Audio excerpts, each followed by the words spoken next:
কি রে ভাই বুঝলাম না, তুই আমার গায়ের উপর পানি ফেলালি কেন? সরি ভাই, আমি আপনার দেখতে পারি না, ভুল করে পানিটা পড়ে গেছে গা। আমি যাইতেছিলাম পিকনিকে, তুই আমার ভিজাই দিলি, আর আমি পিকনিকে যাবো কেমনে? আরে ভাই শুনেন, আল্লাহ যা করে ভালোর জন্যই করে। এমনিতেই পানি ফেলাইছস, আবার কইতেছ আল্লাহ যা করে ভালোর জন্যই করে। তোর মতি কিছু কিছু বুঝতেছি না, তুই আমার চিনস নাই, তোরে দেখতাছি খারা। এখন তোরে বুঝাইতেছি আল্লাহ যা করে ভালোর জন্যই করে, খারা। এখন তোরে কেটা বাসায় দেখতাছি। হ্যালো, কই রে তোরা? এই গাজিস্টেরা একটু ঝামেলা হইছে। এই এদিকে আয়। কি রে মামা ডাকলি কি হইছে? আল্লাহ আমার গায়ের উপরে পানি ফেলাইছে, আর ধরে নিয়ে চল। ওই চল শালার তো দিস সাহস কম না, আমার বসের গায়ে পানি দিছে। বাইরো শালা বাইরো। ভাই কি করতেছেন এডি ভাই? ছাড়েন ভাই, ভাই নিয়ে যেহেতু যাবেন তাহলে দোকানের শাটারটা বন্ধ করে দেওয়া যায়। এখনই বন্ধ করতাম দোকানটা, এক শাটার বন্ধ করা শেষ। ঠিক আছে, বন্ধ কর।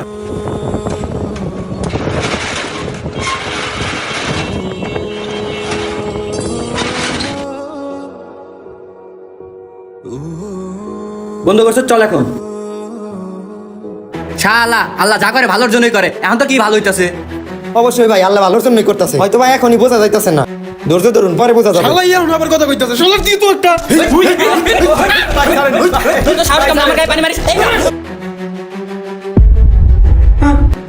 হাই আল্লাহ, এটা কি হলো? এই নৌকায় না আমার ভাইয়ের পিকনিকে যাওয়ার কথা ছিল, ডুবে ডুবে গেছে। হাই আল্লাহ।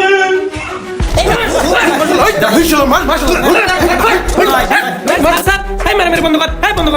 আরে ভাই রাফি, তোর কিছু হয় নাই তো? ঠিক আছস তুই? সুস্থ আছস? তুই কি তাহলে পিকনিকে যাস নাই? কোন না পিকনিকে যাওয়ার কথা ছিল, এই জায়গায় তুই? না ভাই, আমি তো পিকনিকে যাইতে পারি নাই। যাওয়ার সময় ও আমার গায়ে পানি ফেলাই, ভিজা গেছিলাম গা, এর লেগে যাইতে পারি নাই। তুই যেই নৌকায় পিকনিকে যাইতে চাইছিলি, ওই নৌকা তো সাগরে ডুবে গেছে গা।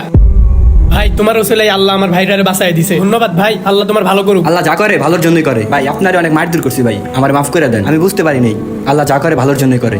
আপনার ওসিলায় আজ আমি অনেক বড় বিপদ থেকে বাঁচলাম। কিন্তু ভাই আপনারা যত মারলাম, আপনার ভালো হইলো কি? এখন হয়তো বা দেখা যাইতেছে না আমার কি ভালো হইলো, কিন্তু পরে অথবা পরকালে আমার ভালো হবেই, কারণ আল্লাহ যা করে সব ভালোর জন্যই করে। মাফ করে দিয়েন ভাই আমারে। আর ভাই আমার কাছে 500 টাকা ছিল ভাই পিকনিকে যাওয়ার লিগা, ভাই এটা দিয়ে আপনি ওষুধ পানি খায়েন। আচ্ছা ভাই, জানতাইলে মনে কষ্ট নিয়েন না। আচ্ছা ভাই ঠিক আছে, সমস্যা নেই। ভাই মাফ করে দিয়েন। আচ্ছা ভাই। কিরে ভাই, কই যাইতেছি? এই তো চাচা দোকান খুলতে যাইতেছি। আরে বাবা, তোর তো কালকে ধরে নিয়ে গেছিল, তোর দোকানে তালা মারা ছিল। আমাকে দোকান তো তালা মারা ছিল না, আমাদের দোকানটা লুটপাট করে সব নিয়ে গেছে মাল সামানা। তাই নাকি চাচা? চাচা আপনি কোনো টেনশন করেন না, আপনি একটু ধৈর্য ধরেন, আল্লাহ যা করে ভালোর জন্যই করে। আরে বাবা, লোন উড়ে আমি 2 লাখ টাকার মাল তুলছি দোকানে, বুঝলি? এখন মনে হয় 10,000 টাকার মাল নাই আমার দোকানে। তো তুই যা, আমি থানায় যাইতেছি একটু।